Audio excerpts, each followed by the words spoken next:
The moment of death can be postponed, but never evaded. From the earliest times, humans have regarded life as a preparation for death, and death not as a final ending, but as a transition from one world to another. Today, the rituals of death are performed for the bereaved, but that is new.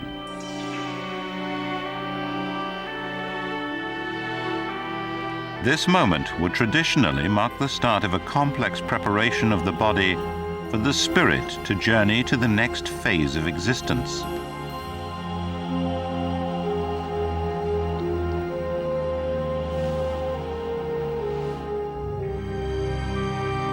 That ancient confidence has largely disappeared, but could there be an afterlife that somehow continues life as it was on Earth?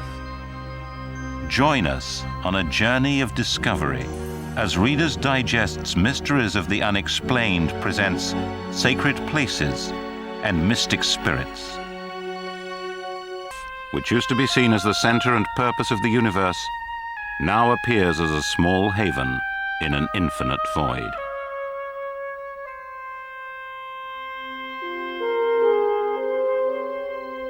The creation of life on Earth, which was always understood as the triumphal moment of divine achievement, is now studied as a mechanical process that can be understood as pure chemistry. Science has given us new ways of seeing the world and made it harder to see beyond it.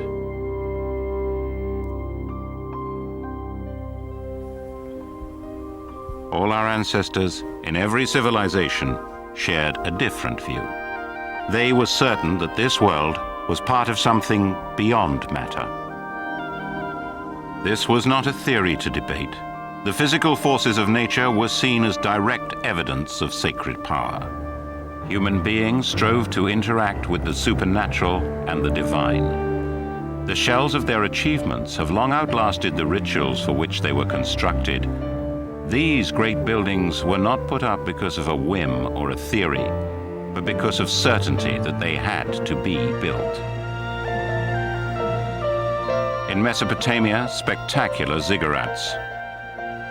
In America, vast temples transfigured the jungle. Deserts were etched with strange symbols and designs. And in Europe, the silent monoliths of Stonehenge were erected. And the standing stones of Karnak were raised. These are not monuments. They are places where the sacred and the material were understood to interact. They were all places that answered the question of death. Journalist and author Graham Hancock has aroused a great deal of controversy by claiming to have discovered keys to understanding these constructions. But it's hard to criticize his basic argument that all show awareness of the same cosmic science. I think that what we're looking at is architecture connected to a science of immortality.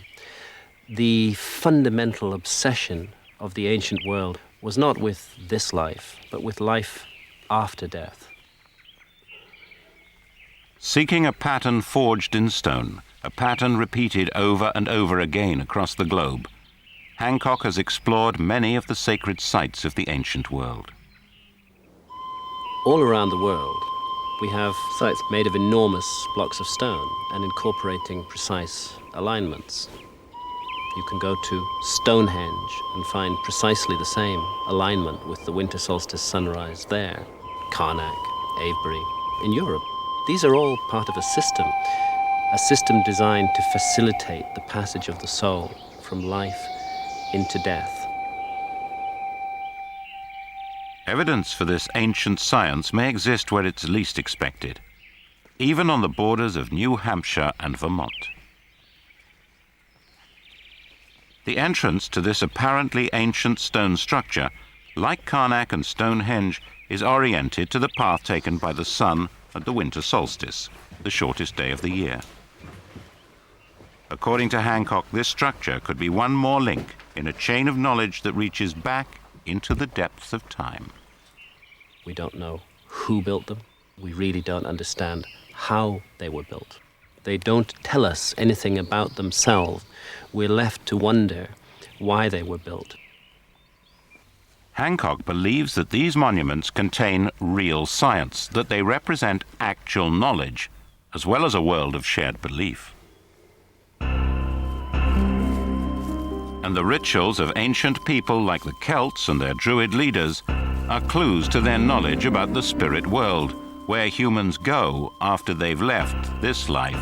They absolutely knew that life was a preparation for death, for the great adventure that lies beyond death, and that there were things, specific things, that had to be done in this life in order to be ready for the life beyond.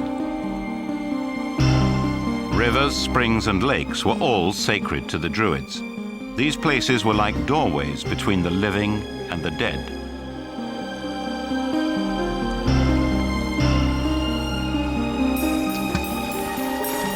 At these points of passage, they offered gold jewelry, valuable weaponry, and silver chalices to their gods. Nothing was so precious that it could not be sacrificed.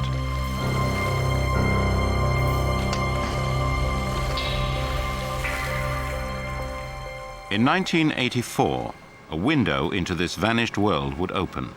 A severed human foot was discovered on the conveyor belt of a peat processing company near the English town of Lindo Moss. It was the first in a series of clues that would lead to an even more startling discovery. Deep within the ancient marshland, the mummified body of a man had lain hidden for 2,000 years. The body became known as the Lindo Man. It was 12 years ago when I first came to Lindo Moss, the day after a well-preserved human foot had been found at the depot of the peat company who worked this site, just a few hundred yards from where we are now.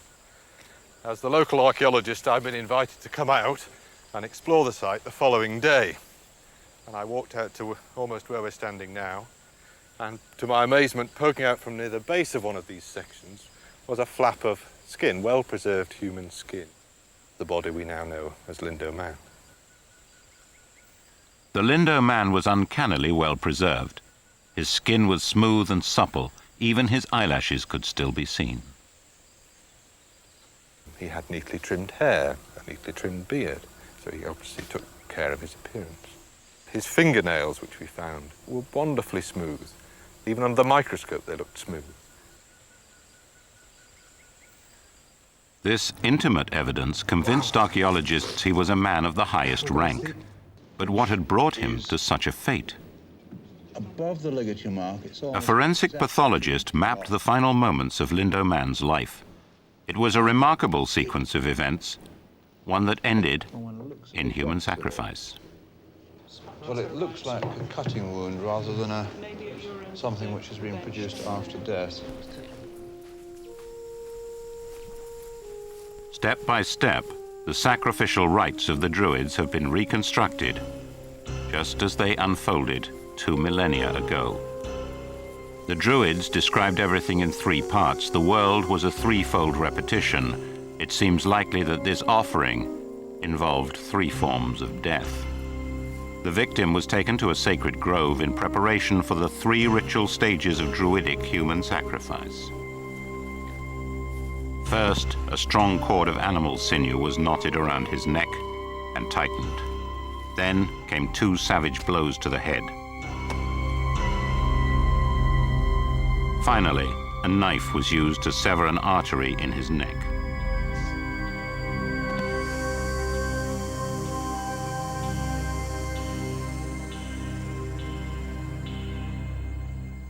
He may have been a princely figure, a warrior, or he may have been a prisoner of war who had been kept for this purpose. But it could easily be someone who went willingly. The Celts believed in reincarnation. Death to them was not such an obstacle as it is to us. So perhaps for the benefit of the tribe, this person went willingly to be sacrificed.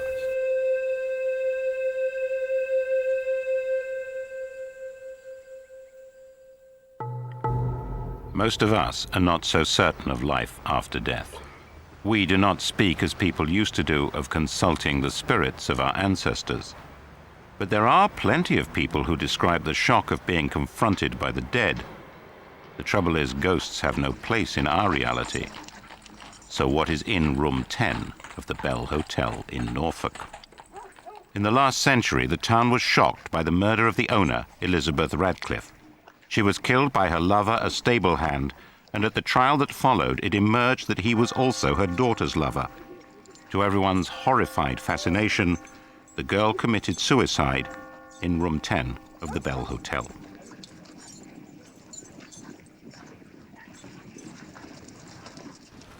In later years, guests staying at the hotel have reported seeing a young woman's ghost in the room where the suicide occurred. Ancestral spirits were once taken for granted. Now we need proofs. So the Reader's Digest commissioned a special investigation. The leader, Tony Cornell, has for 30 years been a member and investigator with the British Society for Psychical Research. Dr. Judith Coney of London University accompanies him as an observer. And the man who most recently experienced the haunting, Colin Mitchell, provides eyewitness information and precise details. You could feel the cold spot. It was like ice. All the way down the corridor? No, just in one Just here? confined space. Right, You hang on. could literally move in and out. Right. And then what happened? And then the door. A video cameraman records the investigation. Here we are in room 10. Okay. This is the room. This is the room. Right. Colin Mitchell spent 3 nights in room number 10. He recalls a rising tempo of paranormal events. This brass knocker moved on its own. You could see it. See it and hear it. And yeah, hear yeah. There was an orange. On that first night, a strange glow appeared in one corner, and the next morning handprints appeared on the interior surface of the plate glass protecting the ancient plaster walls. Television. And in the same corner of the room, the antenna cable of the television appeared to move of its own accord. Whipped. That sort of motion. If we move over to the bed. On one of the mornings, I had the sensation of the bed being tucked in underneath me. But it was on his last night that his most remarkable sighting About 2 or occurred. 3 times. Right. I woke up one morning and roughly here there was a young girl of around, I'd say, 13 years of age. She was blonde, long white dress, etc. Standing about here. Yeah, she stood there. She walked from there across to the front of the table and disappeared. The second time that I actually saw her, she was sitting on the end of the bed. She got up and I felt the bed move as she got up. And this time she was actually looking at me. She walked around again, walked to the table and disappeared again. Extraordinary. It's this phantom apparition that Tony Cornell is here to find. Walked to the table and disappeared again.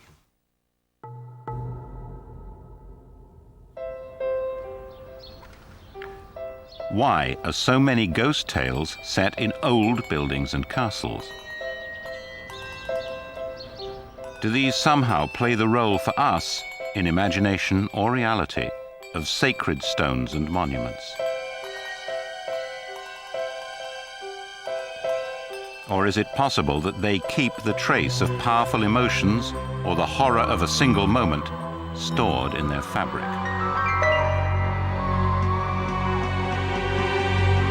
Some people are convinced that ghosts and apparitions are created by violent and terrible events suffered at the moment of death. It's a theory called psychic imprinting. It may explain why ghosts have been reported in so many places around the world.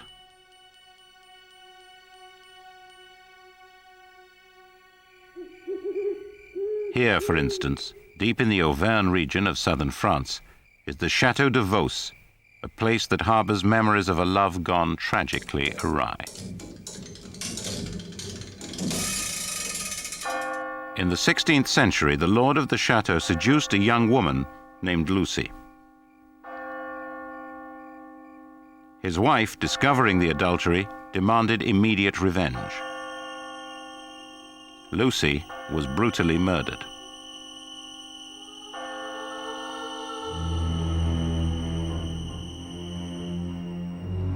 Baron de la Tour, the present owner, has no doubt that the terrible event still haunts his castle. The last time that I saw it, I saw a little light. And after a while, I saw the light in all its power. And I saw within that light the shadow of a human form. As the Baron walks the empty corridors of his chateau late into the night, it's easy to imagine that Lucy might still be there.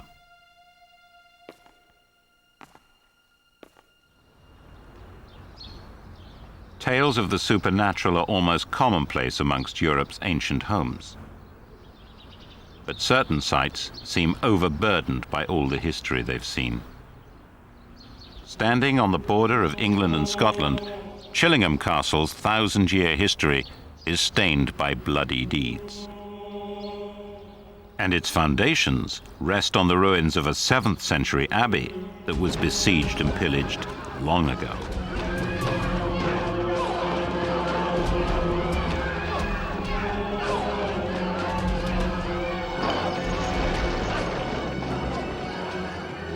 The monks who did not escape were slaughtered on the spot. The present owner, Sir Humphrey Wakefield, believes that today they walk the north tower of Chillingham Castle, that their agitated spirits are embedded in its ancient stones and walls. They'll have been cut up and strangled and thrown down wells, their property stolen, and everything else. So you can imagine there were lots of angry spirits floating around from those times. Those are not the only phantoms rumoured to haunt the castle's halls. The terrible grief of a young woman seems to have endured for centuries here. She has become known as the Lady in White.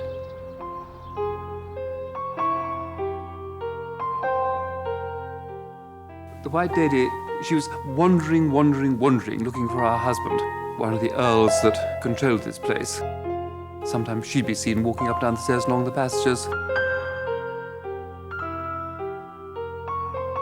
Her husband, according to legend, ran off with a younger sister, the Lady Henrietta Berkeley, and despite her pitiful entreaties, neither sister nor husband would ever set eyes on her again.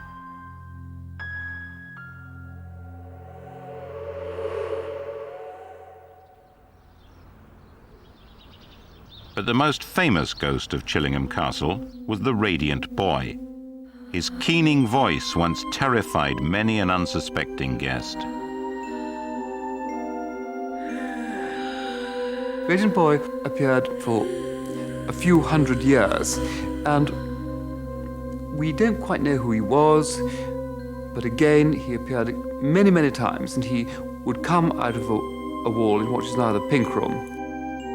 For 200 years, the ghostly figure of the Radiant Boy was an often witnessed presence. But at the turn of this century, the sightings would suddenly cease. When they cleared out the chimney, that plasterwork fell out to reveal the bones of a child.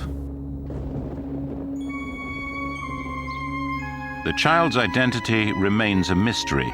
We only know that the Lord of the Manor chose his own ancestral chapel as the burial place for the bones. As for the haunting voice of the Radiant Boy, it was never heard again.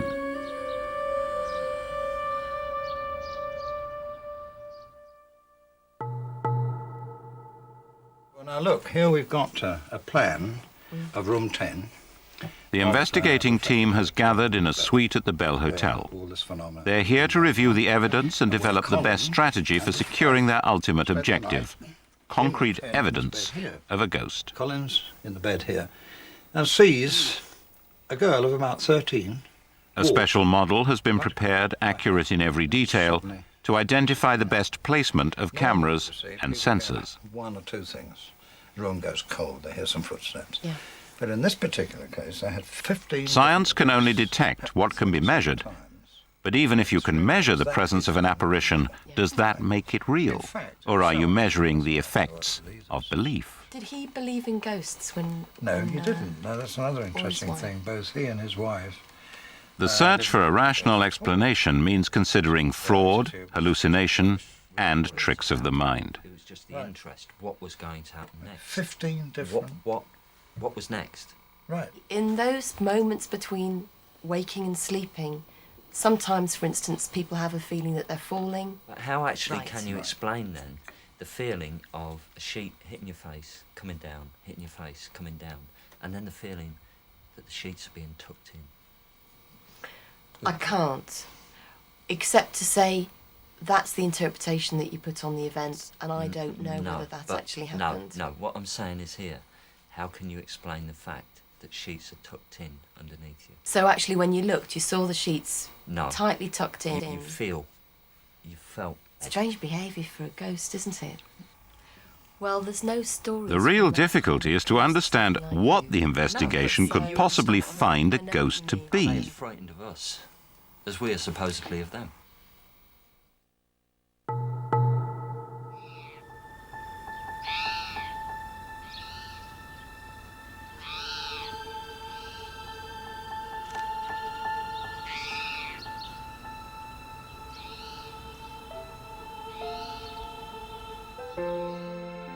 It used to be universally believed that the human spirit or soul survived bodily death. The idea is unscientific. The soul cannot be detected by instruments. But rationalism is not much comfort to survivors, and the idea of communication with the dead did not vanish in the 19th century, the age of science. It became a kind of underground cult called spiritualism.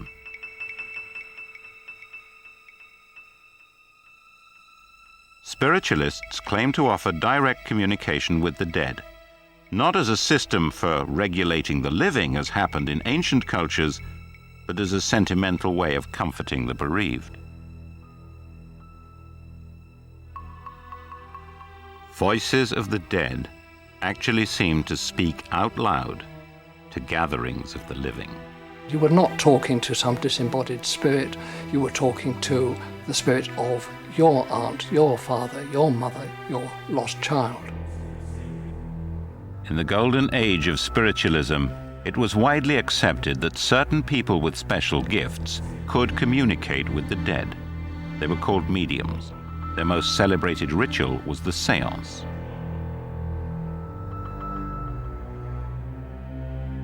In the semi-darkness, hands were joined, minds were focused, and the bereaved waited for the moment when the medium became a channel for a spirit of the dead. In the gloom of the séance chamber, anything seemed possible. People saw visions of dead loved ones, tables lifted of their own accord. Yet for many spiritualists, all these strange manifestations were quite beside the point. When people go to seances, most of the time what they are looking for is reassurance, and the kind of reassurance they're looking for is, first of all, that their loved ones have moved on to another plane of existence, and secondly, of course, that they, in their turn, will do the same. This offered, naturally enough, a way for some people to gain power over others. Spiritualism led into the world of the occult, where power over spirits became power over the gullible and the desperate. There was also a long occult tradition by which the spirits, demons, or whatever you call them, could be coerced into doing our will. We, as humans, could control them. But this was parallel, it was never part of the spiritualist movement. In the early part of this century, one man's name became synonymous with the occult. His name was Aleister Crowley. He called himself the Beast. Only in his 20s, he became a leader in a mysterious organization dedicated to reviving ancient rituals and magic arts.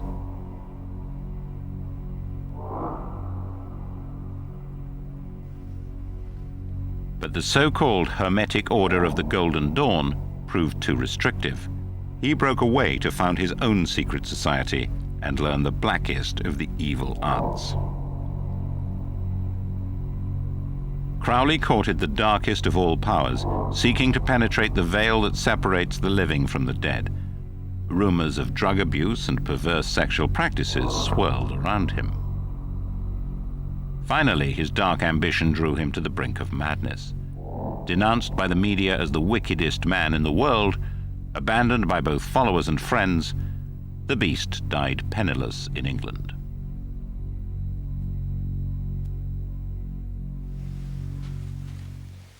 Meanwhile, more sober approaches to the world of magic and spiritualism were emerging. A group of well-known physicists, philosophers and psychologists founded the BSPR, the British Society for Psychical Research.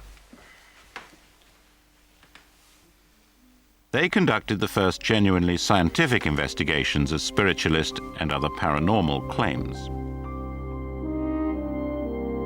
The magnesium flashes of their cameras revealed fakery where phantoms were once seen. And for the first time, the medium's own photographs were properly examined. What the images revealed was evidence not of spiritualist powers, but of double exposures and clear and deliberate fraud. The rationalist researchers of the BSPR debunked each and every medium they examined.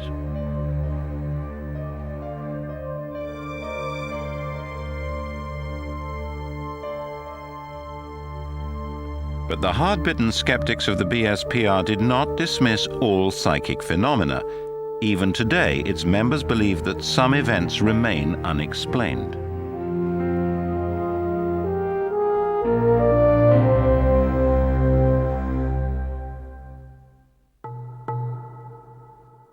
We've got some new equipment this time, which should be interesting.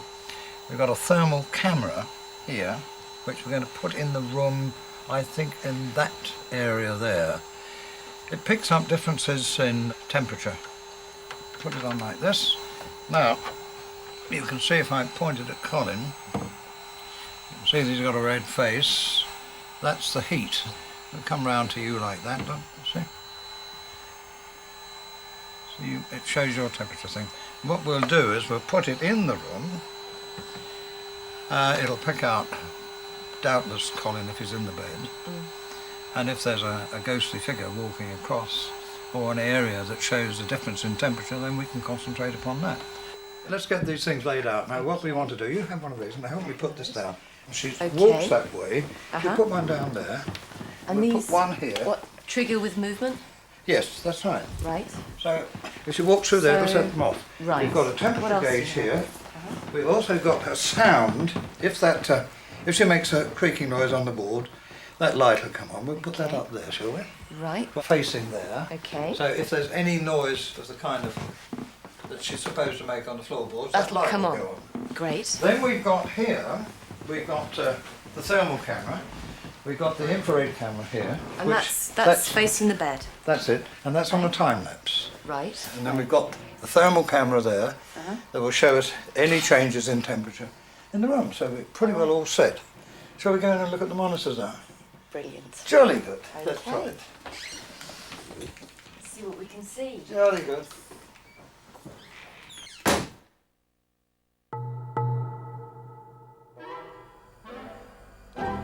The idea of spirits that walk the earth has a long history.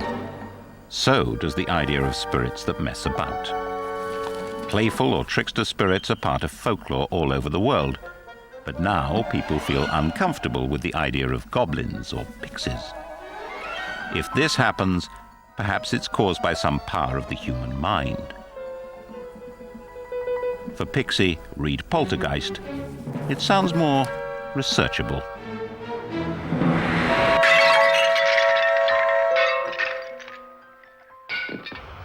In the late 1960s, two physicists from the Max Planck Institute for Plasma Physics in Munich studied an extraordinary series of physical phenomena that took place in the Bavarian town of Rosenheim.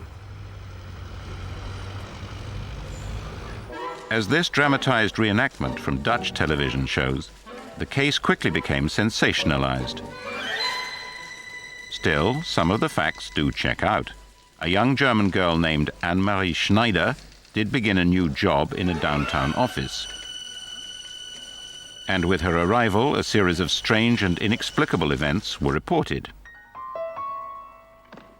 But did the lamp above her head really gyrate? Did the phones ring with an announcement that it was 5 o'clock, time for Anne-Marie to leave?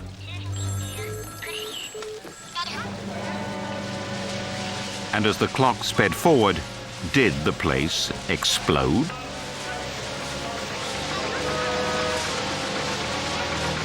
Putting poltergeist reports to the test is never easy. While investigating, scientists concluded that the ordinary laws of physics couldn't account for the reported phenomena. The sensational nature of the case made it hard to separate the science from the fiction.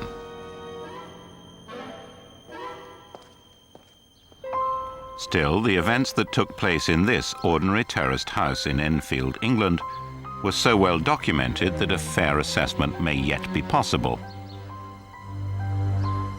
In 1977, Mrs. Peggy Hodgson, a single mother, lived with her 2 young daughters in this suburban house. The case actually started when the mother called upstairs and she said, go to sleep. And what happened was that the piece of furniture moved, and she actually saw it moved, and she pushed it back and it moved again. Well, from then onwards, of course, it was chaos. Maurice Grosse, then a new member of the British Society for Psychical Research, was called in to investigate the case. I was certain in my own mind the case was genuine, and when I got there, I was sure that it was.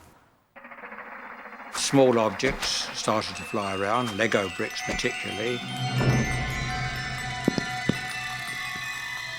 They called in a priest, they called in a medium, and eventually they called in the Daily Mirror. The Daily Mirror sent in a young photographer named Graham Morris. At first, he was as convinced as Maurice Grosse. So I was dispatched with a reporter to the house. Things were just very, very quickly flying across the room. And I was watching each person in turn to see if they were doing anything. And they were just as horrified as I was. And still, there were things just taking off and flying across the room. People ducking, women screaming, men screaming. Everyone was horrified by what was going on.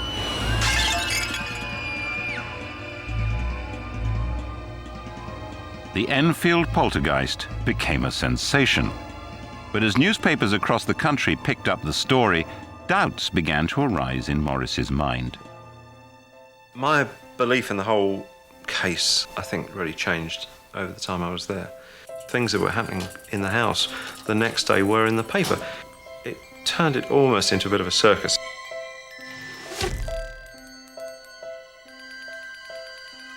One of the most sensational elements of the case was the so-called levitation photograph, taken by Maurice with a remote-controlled camera. It shows Janet in mid-air with her sister screaming. It was immediate front-page material. Investigators were convinced this was levitation. Looked to me like a young girl jumping out of bed, but... It's a very real phenomenon. There's no question about that at all. Anybody who says that it's by people's imaginations are talking rubbish. I'm sorry, they still just look like a girl jumping out of bed to me.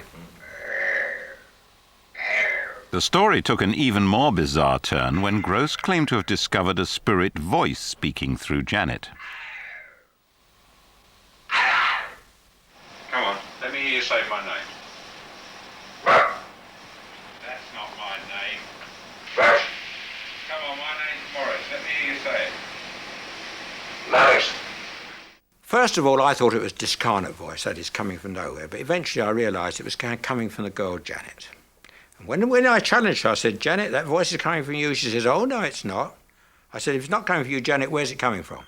And we taped her mouth completely up, and it still spoke. I'm invisible, so much H-O-S-T. There was so much evidence from the actual person who claimed to be speaking through Janet that he did live in that house. He explained through the voice the manner of his death, and we knew that to be correct. I had an hemorrhage, and I fell asleep, and I died in a chair in a corner downstairs. Yeah, it's the sort of thing that kids like doing. It seemed like good fun to mimic and just please adults more than anything. If they can get a bit of attention, that's fine. But it wasn't very convincing. If anybody says to me they don't believe it, well, I say to them, well, that's your problem. It's not my problem. I've experienced it. It's happened to me. If you don't believe it, well, either try and find out something more about the subject or keep quiet.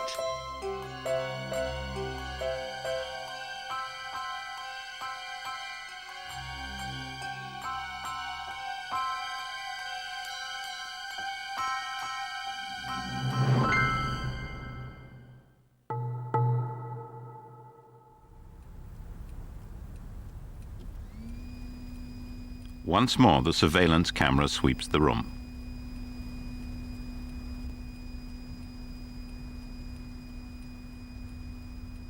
The equipment seems to be working perfectly.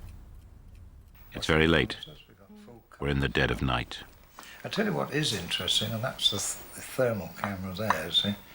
It gives a totally different picture in many ways, a different slant on the problem we've got. So if something goes very cold in the room, what should the colour be? Well, supposing a ghost sucks the energy from the room right. to create itself, and it's colder than the surrounding area, which some people suggest. Now Tony Cornell and company must wait and wonder. Go across there. Will the ghost appear? Can such an apparition be recorded?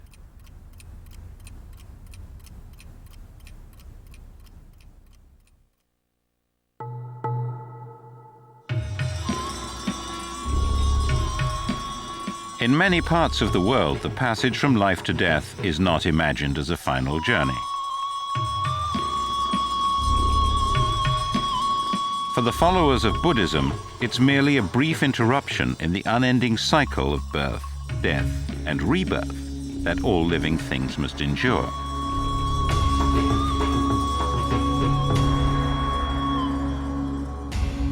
According to the tenets of Tibetan Buddhism, we are all reincarnations of other beings. Moreover, Buddhists believe that past lives can be recalled. In countries where reincarnation is part of the culture, people often report memories of past lives. But one case in particular proved so remarkable that it caught the world's attention. I think one of the most impressive cases on record is the case of Titu Singh, who was a little Indian boy. And when he was about 5 or 6, he talked about a past life as a man called Suresh Varma, and he could remember being shot and killed.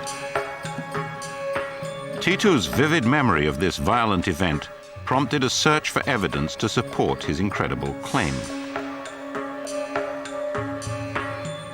It was soon discovered that on the very day of his birth, a robbery had gone terribly wrong. In a warehouse just a few miles from the boy's birthplace, a panicking thief had opened fire on one of the workers.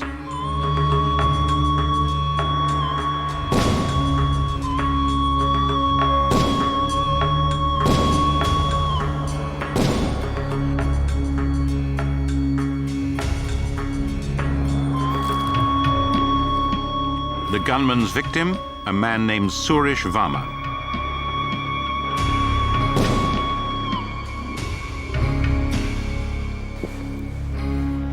He was killed by a single shot to the head.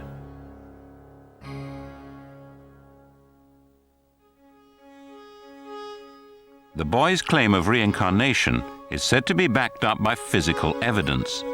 2 birthmarks, one on the brow and one on the back of his head.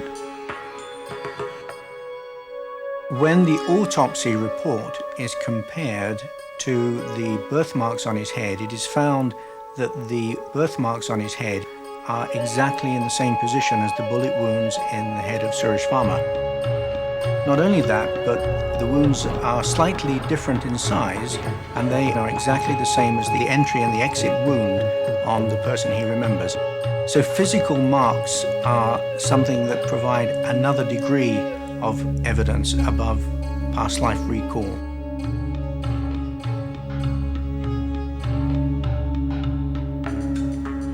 The The parents of the murdered man have become frequent visitors to the home of Titu Singh. They're convinced that Titu Singh is the reincarnation of their dead son.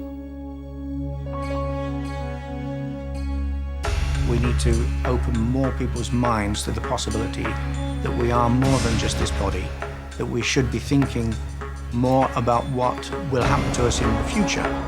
Reincarnation says we come back into other bodies over a series of lifetimes, and the purpose of that is to learn more lessons and evolve as beings. So whether the Tibetan Buddhists are right or the Hindus are right, or whether we're right, doesn't really matter.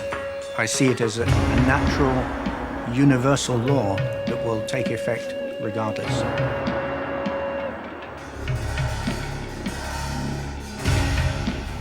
But right now I'd like your unconscious mind. In the West, some people also believe they can explore past lives and former incarnations.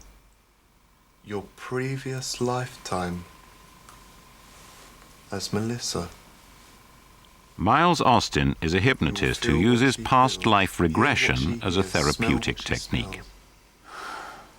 Well, they're showing me something that they're going to do to my hands.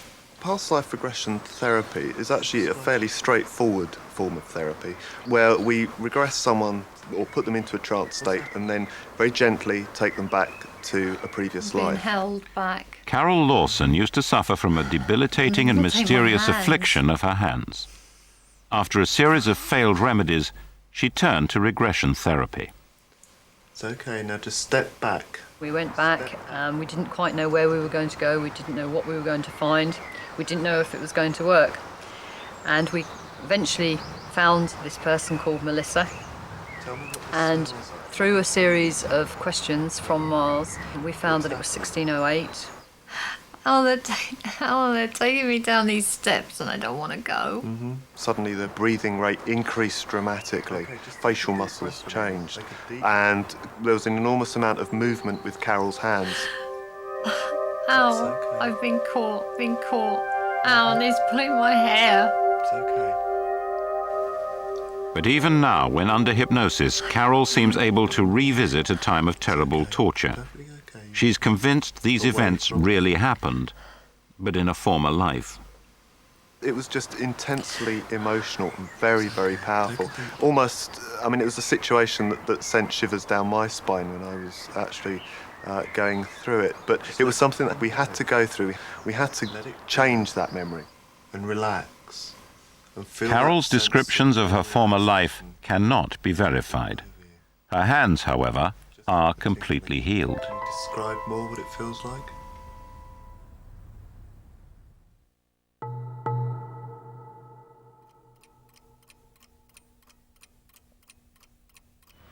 And we've actually got nothing. What do you think? Nothing on the monitors. Nothing on the monitor. What about the instruments? What about the temperature? It's the following day. Tony Cornell and Judith Coney are comparing notes. But there was nothing. A careful review of the previous night's recordings has revealed no evidence of a ghost. Why do I continue? Because there's something there that's got to be explained. And it's no good just saying it's a too difficult problem to deal with, because the human mind wants an answer to these things. So I keep plugging away. It's an unsolved mystery, and it's still a challenge. The vast majority of societies have beliefs relating to life after death. So you could argue that because everybody seems to believe in it, except for the most technological, urbanized societies where everyone gets very rational and scientific about it, there must be some truth in it. Otherwise, why would there be all these beliefs? I believe that it is something that can't be explained. It is something that is there at certain times. Maybe all of the time, but not in a physical form. There is no doubt in my mind whatsoever. It was a young girl, 12, 13 years of age, long white dress, garlands in her hair, and she was there. She was as real as a physical person. Colin believes that he has encountered a presence that somehow had survived bodily death.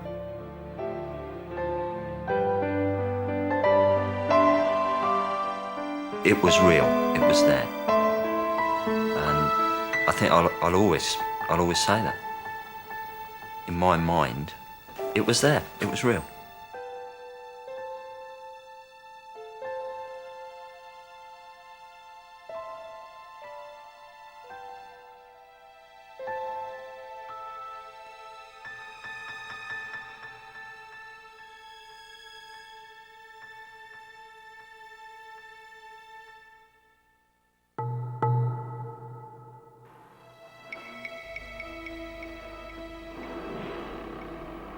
There are other people who believe that they themselves have lived after death and then returned to their dead bodies.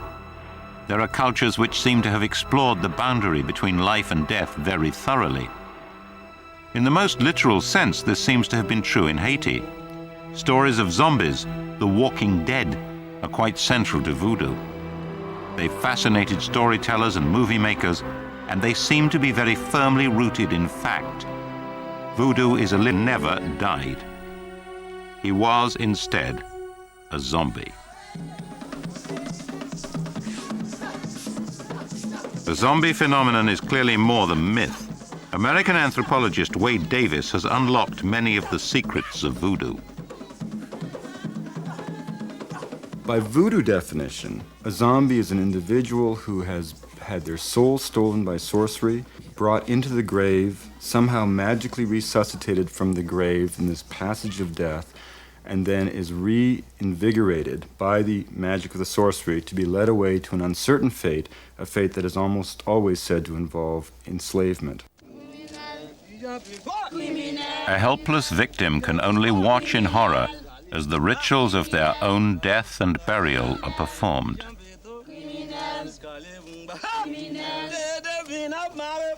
If the chemical hypothesis is correct, he goes through a rather extraordinary experience. He's not poisoned. He's brought onto a state of apparent death. His metabolism goes low, he is paralyzed, and yet consciousness is retained. Clervius Narcisse was buried alive. It was almost 20 years before his liberty was regained.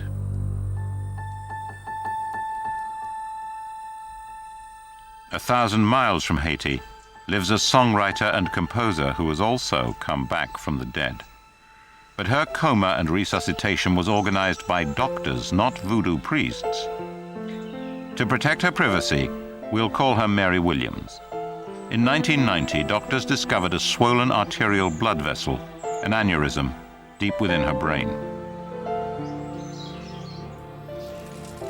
Only an extraordinary medical procedure, the hypothermic cardiac arrest operation, saved her life. To prepare her for surgery, Mary's core body temperature was lowered by 40 degrees. A cardiopulmonary bypass was performed. Her heart and her breathing ceased. The surgeon then opened up her cranium and drained the blood from her brain. There was no longer any detectable brainwave activity. Our doctor gave us a very complete understanding that even though they were going to take my life, they did intend to put it back. So that's what they did. They stopped my heart, they drained my blood, they froze me. And this had the effect of shrinking the aneurysm, which is full of blood. It's incredible because during that short period of time when the blood is drained out of the head, there's no heartbeat, no respiration, the body temperature is 58 degrees Fahrenheit. Dr. Michael Sebom is a cardiologist, but his interest in Mary's case goes beyond the realm of medicine. Mary's recollections have reinforced his belief in what he'd once dismissed, near-death experiences. Mary met all of the criteria necessary to declare a person dead. The only difference, obviously, between Mary and someone who's dead is that Mary came back. The highly unusual thing that happened while I was having that procedure is I came out of the body. The minute I came out of the body, everything was wonderful. No pain, no heavy baggage to carry around, total freedom. It was wonderful. I realized that that was my dead body lying on the table. But it was okay. That was fine. If that's the way it was supposed to be, that was fine. The next thing that I was aware of was something began to pull me. And as I was being pulled, I distinctly heard my grandmother call me. And I immediately went to her. She was wearing light. Everyone that I was with was wearing light, as if it was clothing. It seemed to emanate from them. It was alive, and this light was all over everyone there. And I do remember thinking, I'm standing in the breath of God. And I ran into all kinds of people. I ran into 2 people I didn't even know had passed away on the other side. Most of them I was related to. They were family members, and I knew many of them. But there were many, many, many more that I did not know. They knew me. There was some kind of connection. They knew me.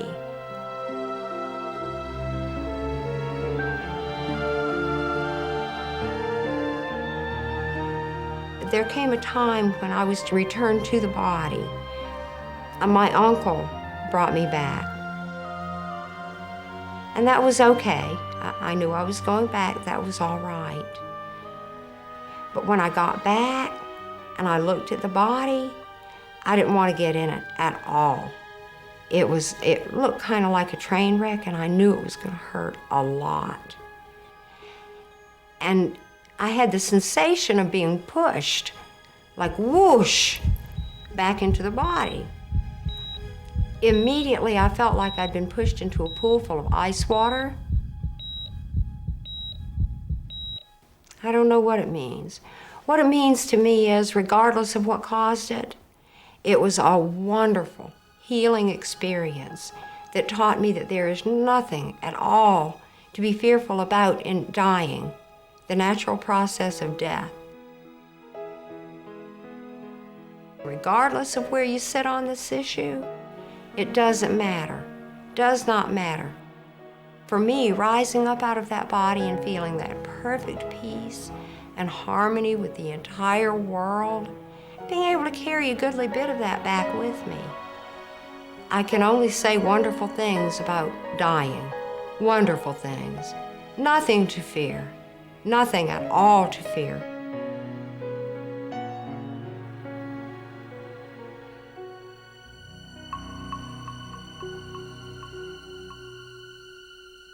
We are a much more mysterious creature than we imagine. We really don't understand the nature of the universe in which we live.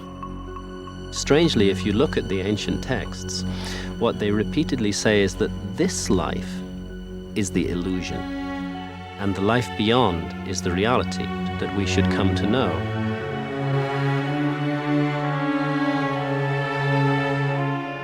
Is there life after death?